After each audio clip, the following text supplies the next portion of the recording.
Hi guys, Wargamer Dad here. Welcome to episode 14 of my Imperium review series. This week we will be reviewing issue 14, as you'd expect really. This issue comes with some scenery. Comes with a cargo container, some barrels, and some boxes, as you can see.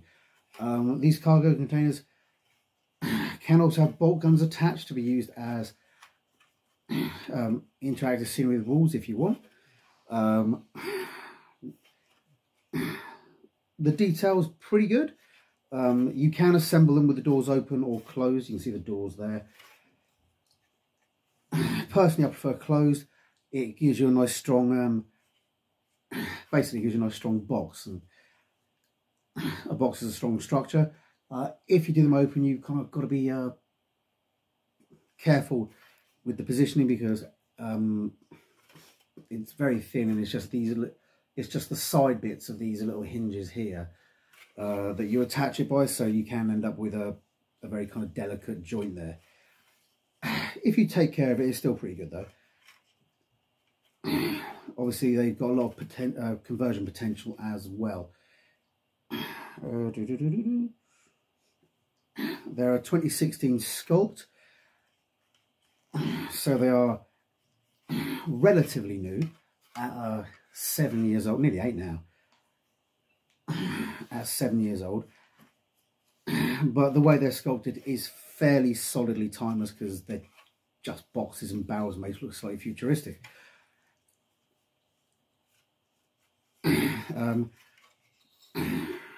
You can buy basically 3 of these sprues for $32.50 on Games Workshop's website, which is where we compare all the prices to.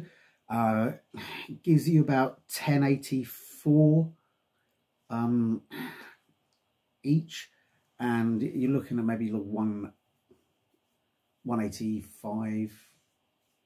1084, 899. So 9 minus 1084 is 184. So yeah, 185. You're looking at about 185 saving, because this is a third of what you get for $32.50.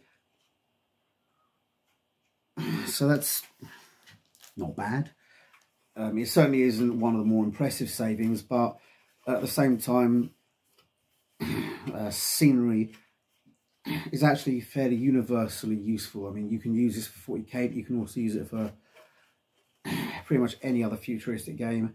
It has skulls on and has a little bit of the neo-gothic look that 40k has, but it's fairly light, making them actually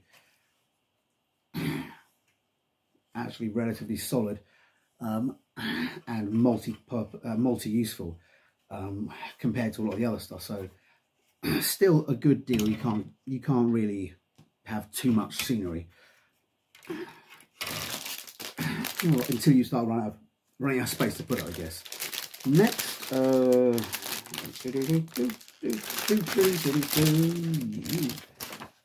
next we have the magazine. It advises on this that there are 8 miniatures in this, so let's just confirm that. You've got the big structure itself is 1, 2, each about half is 1, so that's 2, 3, 4, 5, 6, 7, 8. They are correct. You have 8 miniatures on this one, which is at this point unusually accurate of them.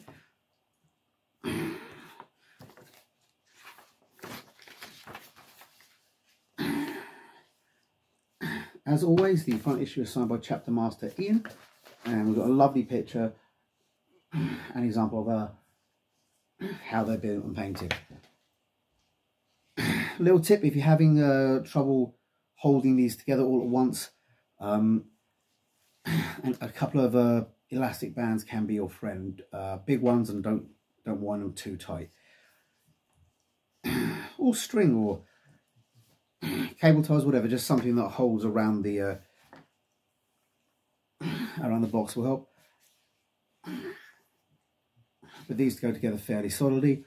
I know one guy who to make them even more solid, wrapped cable ties around them, and when he glued them together, and then just filled them with expander foam before inserting the end door on. I don't know if it was any stronger, but he seemed to enjoy it. It breaks down on all the bits and pieces. Munitorum armoured containers can be found across the Imperium of mankind. They are used to transport and store valuable cargo and equipment throughout the Emperor's vast realm. Armour containers are often used as makeshift fortifications. Rapid-firing storm bolts have been fitted to the top of this particular container. That actually makes sense. British and American troops have made use of metal shipping containers as parts of encampments, because you can just drop them down, open up the side, and you have an instant building. And there's already planes, trains, and automobiles designed to carry them around the world.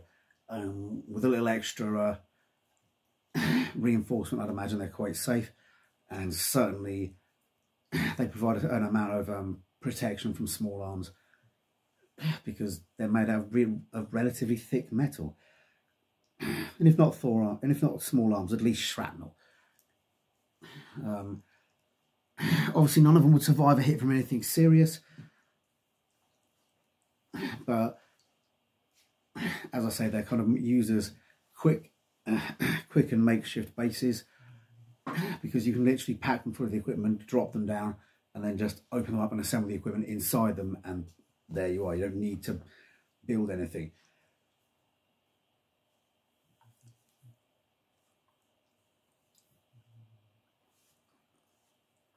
They are, of course, huge and heavy, and hitting the middle of an either-or thing. You could build more tents with less space and transport them more easily, and you could build fortifications that could actually take a pounding. But you've still seen them used every now and then, because, well, they're a big box and you can't go wrong. You've got the ammunition crates, which are fantastic, and the Promethean barrels. Of course, they don't have to be Promethean barrels, and they don't have to be full of ammunition. But either way, they make either for fairly good scenery or as objective markers. If your flamer tanks are running out of flamethrower and you're in the middle of the Kachan jungle, you can have a mission where you have to collect all 6 tanks and hold them for long enough to be all 6 barrels, or in this case 3 barrels, and hold them long enough for a vehicle to get there and collect them. Makes a perfectly good mission. You've got a battle record here. It also gives you a shipment cargo chart, which is actually pretty cool. Medical supplies, emergency rations, power armor servos, and things like that. So that's cool. You can write down storm bolted kills or objectives secured, or whatever you want. There's a nice picture of what looks like an Imperial Guardsman there. And you can see he's got some archaic kind of pseudo-knightly armour with a power fist. It is really nice to see a lot of the Imperial Guard units, because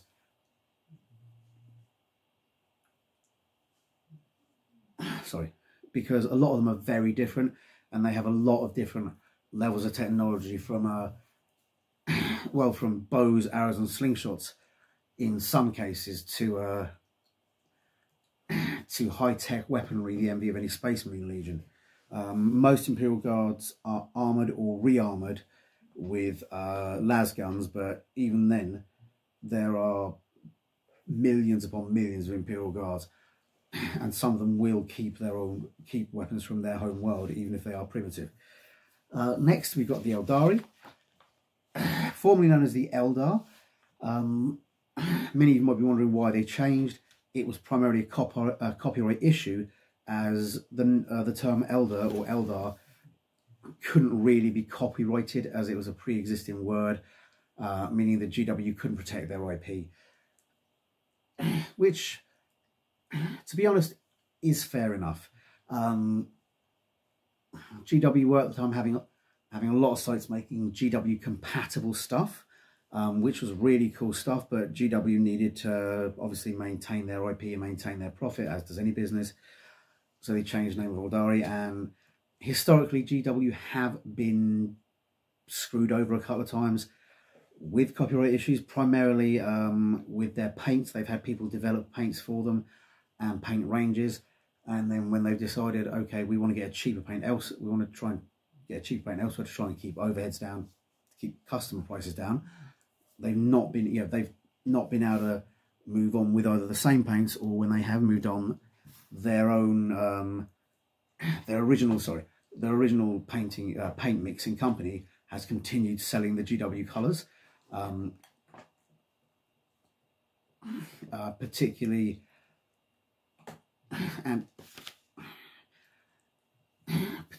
if people have painted their armies in those colours and you have to change your pigments because the painting company has the copyright for the actual pigments. That can be inconvenient because some of the modelers will go and get the old paints to keep matching their army.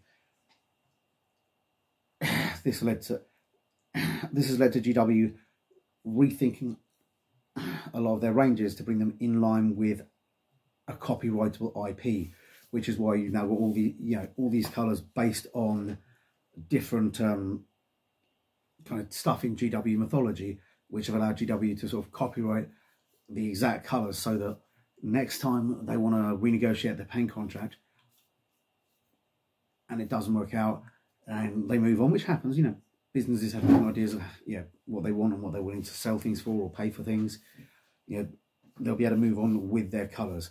With the Aeldari and with a lot of the other stuff, it's the same thing, that people have been making compatible stuff, or people have been making space elves, and GW couldn't really copyright a lot of the stuff, and unfortunately in gaming's IP really matters. But anyway, enough of my random rants. The Aeldari, or Eldar as they were once called, worth noting the term Aeldari does cover both sides of it. Technically, the Dark Elves are Aeldari too.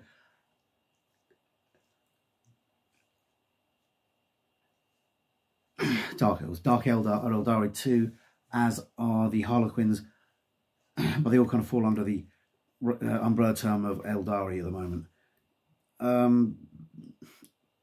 A dying race, the Aeldari have been in a long, slow decline. Since the cataclysmic event they refer to as the Fall. Despite their reduced numbers, however, the Aeldari's grasp of psychic powers and highly advanced technology and determination to survive make them incredibly deadly enemies. Yeah, the Eldar are one of the oldest and most technologically advanced races in the galaxy. However, a lot of that is turning out to be not from their own efforts. Originally, it didn't have anything in the background.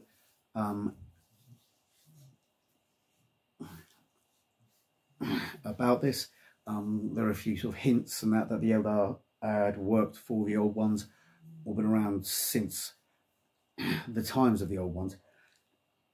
But a lot of the stuff now kind of indicates that the Eldar were kind of the direct chosen successors of the Old One, and that's why they had access to all the Old One's technology, which is why their technology is so advanced. They haven't really advanced it themselves in centuries.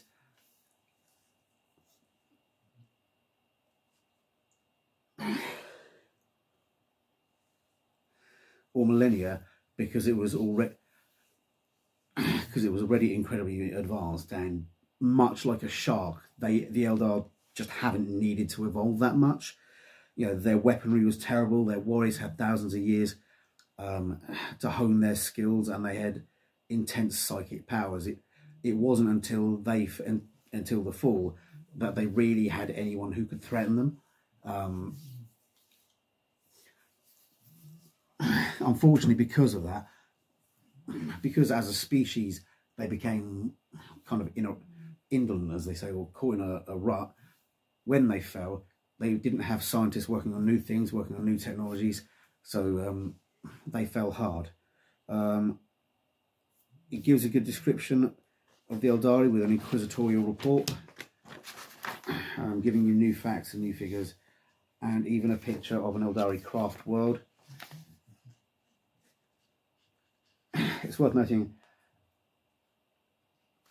crafts worlds are not actually worlds. The Eldari don't really live on planets that much anymore. Primarily, they live on giant moving, living almost ships that have kind of grown from a material called Wraithbone and are incredibly psychically powerful. In any given battle, you're probably going to outnumber the Eldar, but that's not going to help you. You're still going to be facing the slaughter.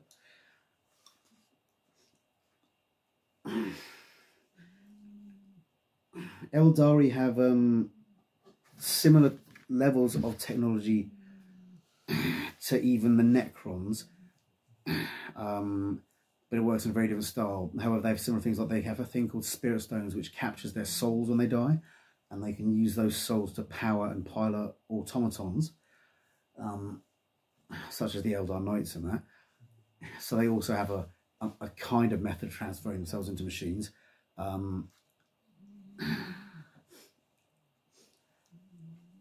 And I think they're the one race that really knows what the Necrons were, because they remember being there to fight them. Orcs were involved, humans were apparently involved, but the Eldar are the only ones that didn't then kind of like go back to their worlds or die off and what have you. So the Eldari are one of the oldest. Yeah, they're one of the original factors in 40k factions in 40k. It started off with humans, who were represented by Space Marines, orcs, who were represented by orcs, and Eldar, who are basically space elves. I think squats got added later.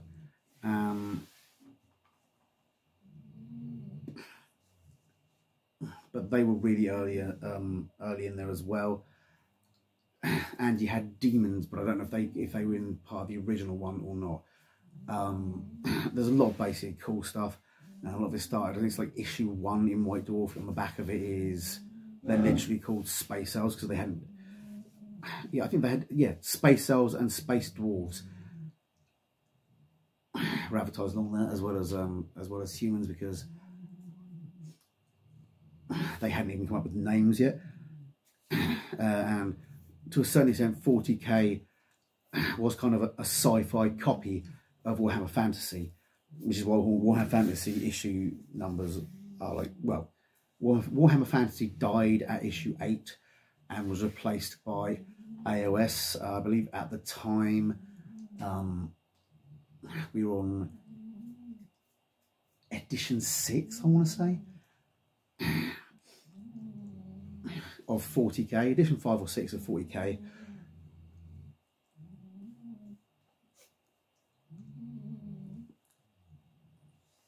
And back then, because of Tolkien, because of Conan the Barbarian, Thongor of Lemuria, and the TV movies of Conan, the TV movies of things like the Tarnsmen of Gore and stuff like that, the fantasy genre was more popular than the sci-fi one, particularly among that kind of nerdy following. It's only with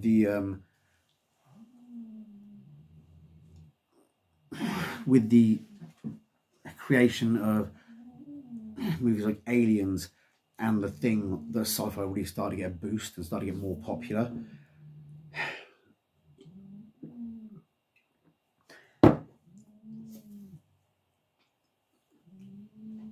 So despite them being very cool, they did come up, basically as fantasy with spaceships and guns, which was how a lot of the fantasy was done. If you read a lot of the older, sci-fi books, either they're Flash Gordon, which is very much rockets and ray guns and the American way, or they're kind of like fantasy novels that have been expanded into sci-fi area. I mentioned Thongor of Ymiria. They had ancient wizards with spaceships. They had flying boats that were powered by perpetual motion devices and held aloft by special kinds of alchemical metals. So there was a certain crossover within sci-fi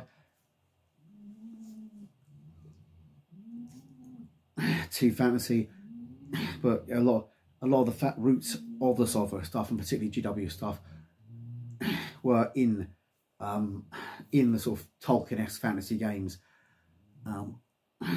but given room to expand, which is why one of the first races ever to be fully realised in the 40k world was the Eldar, now known as the Eldari, and originally known as Space Elves. Next, we've got how to build the armoured container. Oh, as I said, elastic bands are your friend.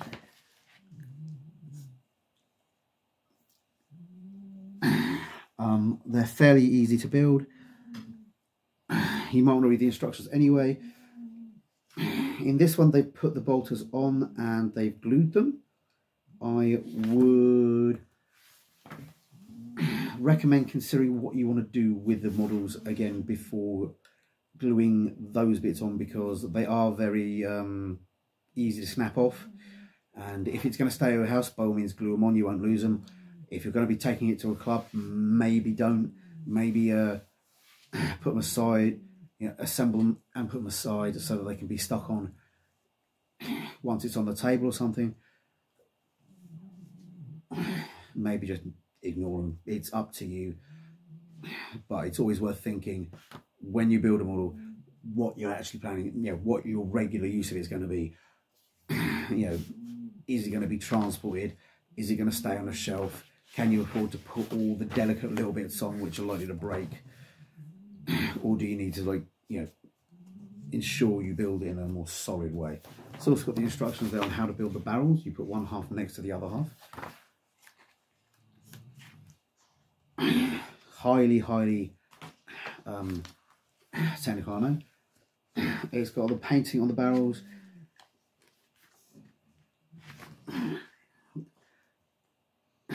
And the things. I found that dry brushing worked really well on these, as did airbrushing and the use of OSL lighting, or in terms of sort of just being from the top, you could spray down, and it doesn't have much detail, and you kind of got to be a bit careful, but you can create a kind of OSL effect. I found I then needed to give it a wash and dry brush over the top anyway, to ensure some areas which were a bit flat really pinged out.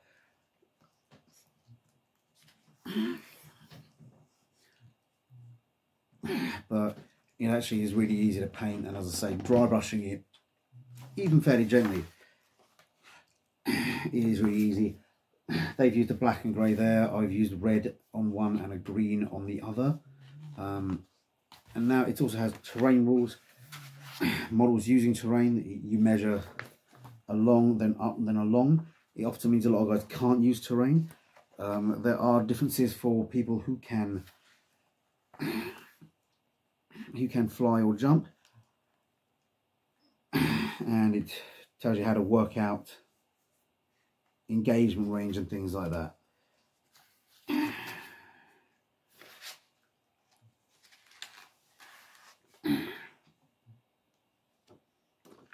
You've got some stuff on visibility and sheeting.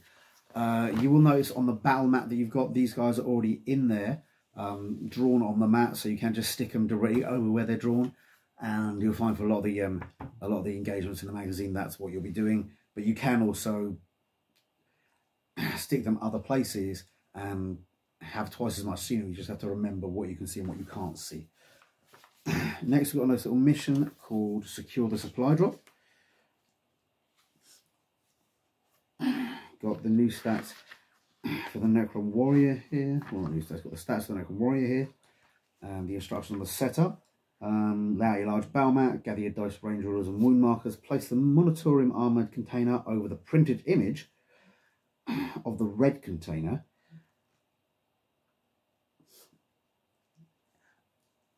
It is worth sort of taking a little aside to note, sorry, that you can use red, you can use blue, and you just need a little bit of a lighter red or a little bit of a lighter blue, and it will dry brush just like the grey over the black and look pretty good. Set up the rest of your models. Sorry, yep. Red container over the printed image of the red container, and the ammunition crates and barrels over the printed images in the position shown. Set up the rest of your models wholly within 4 of the centre of their deployment point. Each unit must be set up in unit coherency. Choose which models, choose who will be the Necron player and who will be the Space Marine player. See, they're switching up a little bit there by getting you to set the models up and then choose. That's simply because I think the Necron players has a bit of an advantage with the setups.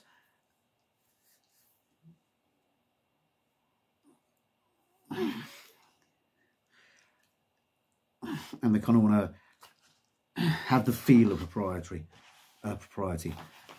It is worth noting with games, it's almost as important to have the feel of everything being above board as it is to actually have everything above board. This is simply because people who don't feel like everything was right will assume they're being cheated, because it's very easy to cheat, and there are so many ways you can do it that are pretty uncatchable. And so most of the time when you've been cheated or when you've been screwed over, you're just left with a feeling of that wasn't right. And then maybe 5 or 6 weeks later, when the person you suspect of cheating is caught cheating or not caught cheating, you know, if everybody else played him and he was a gentleman and everything was cool, you kind of realise maybe he didn't cheat, maybe he's just a lot better than me. And then if he's caught cheating, you know, having played multiple games,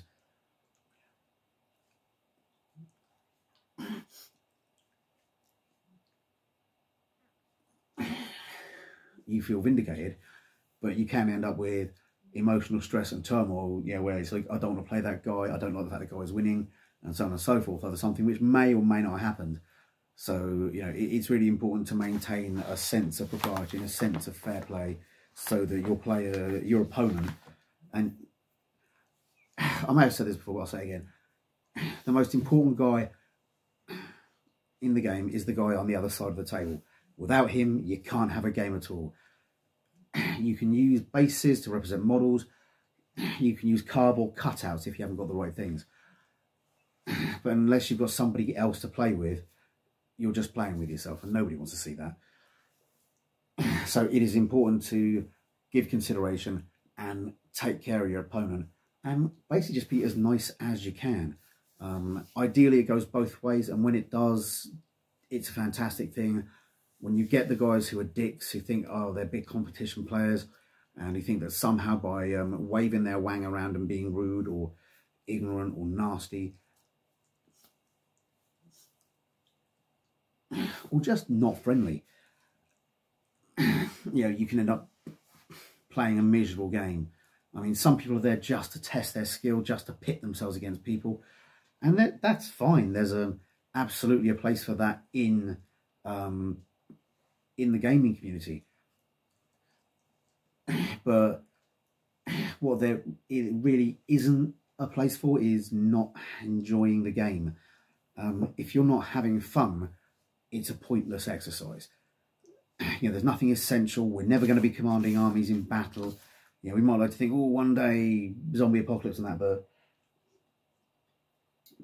that's just, you know, that's almost certainly not going to happen.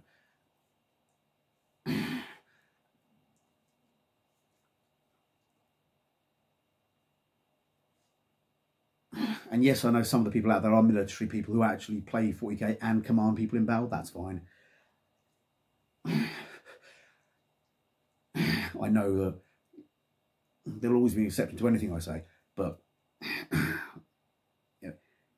you and your opponent should ideally, if not want the same thing from the game, be aware that of what the other guy is striving to achieve. If it is a test of skill and a test of knowledge and cunning, and that's what you enjoy, fantastic. If it is going blah blah blah blah blah blah blah, daka daka daka, and moving toy soldiers around the table, again, that makes sense. Yeah, really, it's important to be fun. Be fun. To have fun. To enjoy yourself or achieve whatever it is you wanted to achieve. We've got the, moving on. You've got your Necrons starting first, followed by your Space Marines. You've got your moves and you how to charge there. Again, it goes through 2 turns of this. One, so Necron, Space Marine, Space Marine, Necron, Necron, and so on. So that's all pretty cool. It's ending in hand-to-hand combat with Space Marines fighting Necrons. You're using your Assault Intercessors versus your basic Necron Warriors in this one, which is pretty cool.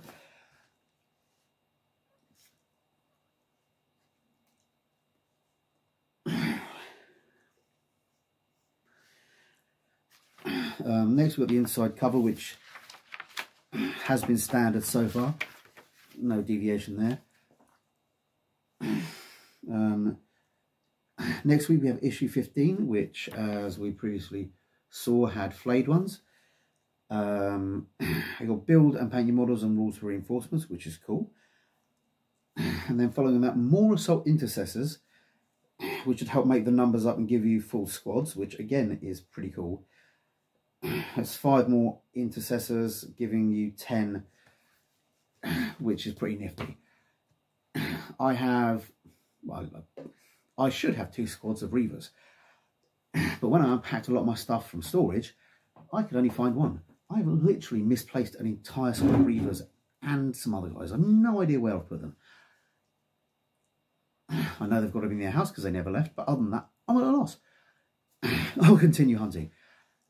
But when I find them, that should give me 3 squads of people specialising in close assault and close combat and stuff like that. We'll be able to tie up enemies or finish off stragglers and stuff like that. So that's pretty cool.